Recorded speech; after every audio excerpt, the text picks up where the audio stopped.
Sophia, and this is what a shoot looks like at London College of Fashion.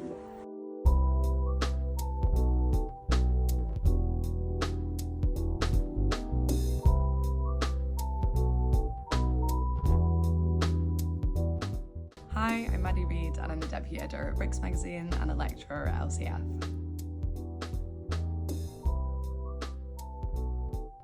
I definitely always, at the heart of all of my journalism, I want to ensure that there's like an important kind of impact. I think we live in an incredible AI slop generated content era, especially on the internet, and you can work really hard on stories, and I've done that for a long period of time. And early on in publishing, I kind of realized that if I really wanted to make work that was going to give me career satisfaction, it really needed to have a wider impact. Yes, 100%. The whole point of me doing this, it's why I've chosen to do this subject, is we're in such a hard time in the world right now, and so many young minds are up and coming, and doing this work now instead of later is way more impactful. I'm someone that works in fashion with an invisible disability, and I never felt like I saw a lot of disabled representation in the industry, but I also, having an invisible disability, understood the nuance of representation, because obviously lots of visible representations of disability are in the industry rather than invisible.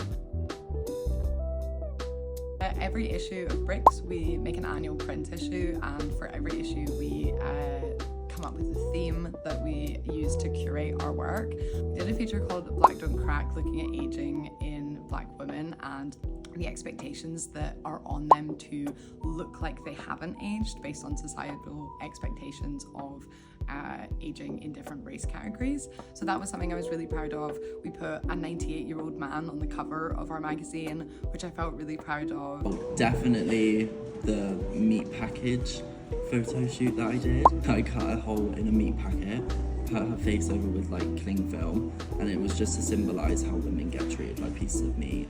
That really like spoke out to me, because especially in the photography industry as well, the whole reason that I decided to do this is so I can create a safe space for women, hyping up the girls, making them feel confident about themselves, not making them do anything that they're uncomfortable doing. Students and young journalists should be thinking about the kind of social and political impact of the work that they're creating. We are in possibly the worst landscape for journalism that there's ever been online right now.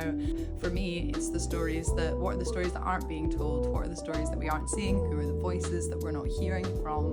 Because ultimately, I think without having those stories in the media, we're never going to have those voices making media. So the impact of one story from one writer can have a much wider scope, not just on readers, but also on influencing the culture of the industry itself. Yeah, like the feeling of guilt, being like, I have to work right now, but I'm in such pain, and always bringing it down when you're feeling so much, being to yourself, oh, it's not that bad, like everybody has it. For me, I was in an environment where it's just men, and I have to be stitching and sewing, and it's like I can't physically move. And also like looking at them, and like them looking at me, I'm like, oh, she's on her period, and I'm like, you will never understand this kind of pain. Just imagine that you're having a really bad period cramp. It's like I can fully physically embody that feeling, whereas in these spaces of work and school, like that's what I want to do with my body, but I can't. Being able to feel it as well